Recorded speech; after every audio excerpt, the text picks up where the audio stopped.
Hey everyone, welcome back to Pantera Staking Channel. This is your spot for all things crypto, explained so simply that you could teach it to your dog.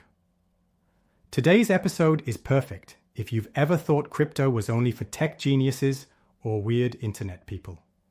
We are proving that idea wrong. I'm Luca, and today I will be interviewing the main character of this channel, Panthea. Thanks, Luca, and yes, that is right.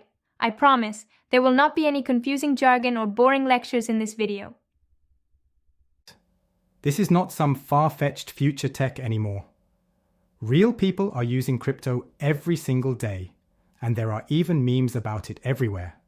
So, whether you are just curious or you are ready to dive in, let's figure out this whole crypto thing together. No special glasses or secret handshake required. Let's start at square one. Some people hear the word crypto and think it is just video game money or some kind of online trick. What exactly is crypto? Good question. At its core, crypto is just digital money. People all over the world agree it has value, kind of like the dollars in your banking app, except this lives completely online. There is no government or bank running the show. So, is it like Venmo but without the bank in the middle? That is a good comparison. Imagine you are sending money directly to a friend, instantly, without any bank or company in between. Everyone who uses crypto helps to keep track of the transactions so that everything stays legit. It sounds like a gigantic group chat for your money. Nobody can hide anything, but nobody can erase anything either. Exactly. That is actually called the blockchain. Take a look at this page right here. These are real Bitcoin transactions happening right now, all over the world. Someone just sent Bitcoin to someone else, and everyone can see it happen. Maybe it was for pizza, maybe a car, maybe a cute corgi gif, who knows? We hear about crypto all the time, but why would someone use it instead of just opening up a bank app or swiping their debit card? What is the real point? There are really three big reasons most people try crypto. First, it gives you complete control. Your money is yours, always. No bank hours, no one freezing your account, and you do not have to ask permission to spend it. Second, it is global. You can send or receive money, no matter what country you are in, as long as you have an internet connection. Finally, privacy is a big reason. Your transactions are not dug through by companies looking for data. It sounds like having cash, but you never have to carry a wallet or worry about losing bills. For example, if I want to send payment to a friend in Sweden for a really great meme, I could do that with crypto. Absolutely. And for people who live where banking is tough or expensive, or for folks who get paid online from all over the world, crypto makes things way easier. Plus, it is just kind of cool to use something that feels futuristic. This is sounding better and better, but there are definitely stories out there about crypto being risky.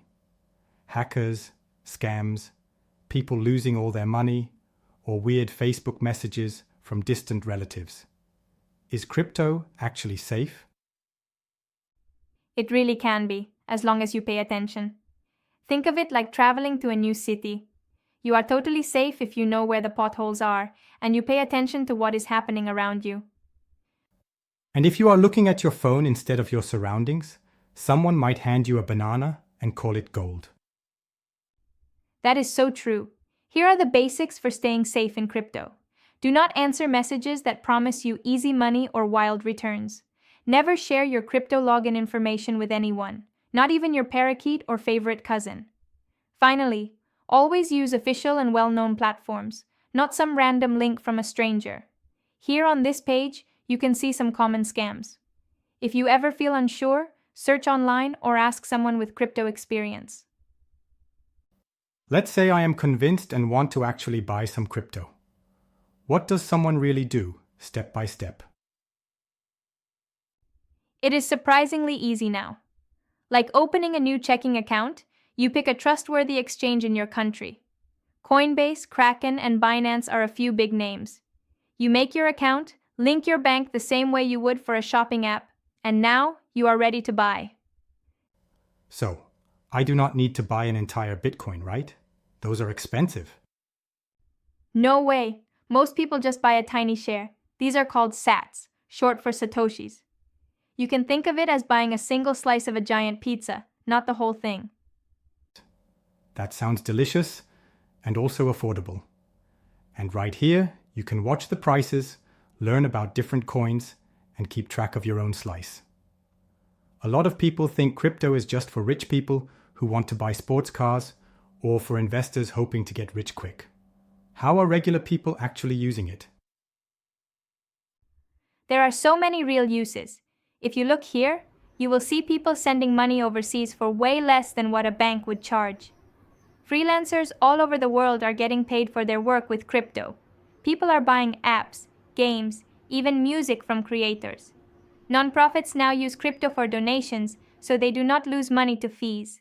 Some folks use crypto for microloans, making it easier for small businesses to get started in tough places.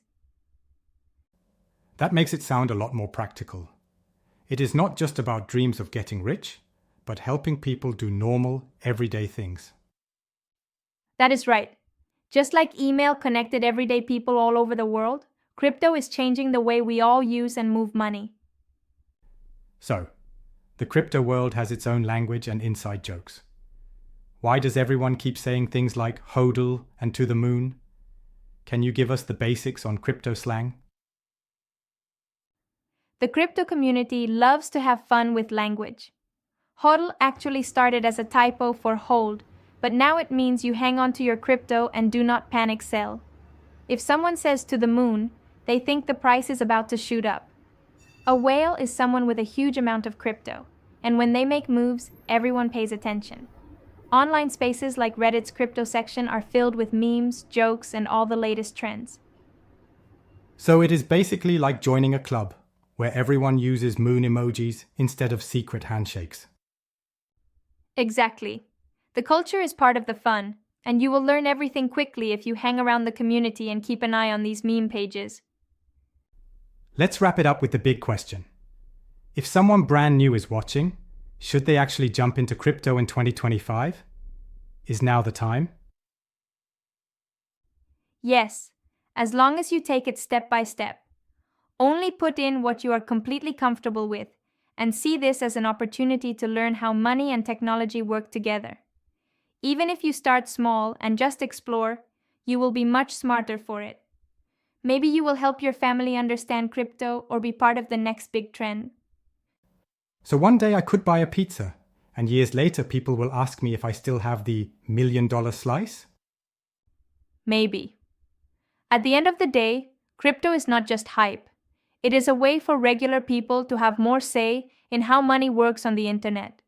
Try it out, have some fun, and do not be afraid to ask questions. No question is too basic here. Start small, stay curious, and who knows, maybe next time you will be explaining crypto to everyone else at the dinner table. If you enjoyed this beginner-friendly crash course and want more honest tips about crypto, hit the subscribe button now. Also, make sure to visit our YouTube Shorts playlist called Crypto 101. You will find bite-sized crypto lessons that you can watch even on your lunch break. The link is in the description. Thanks for watching. We will see you in the next video, and who knows, you might just be a crypto pro by then.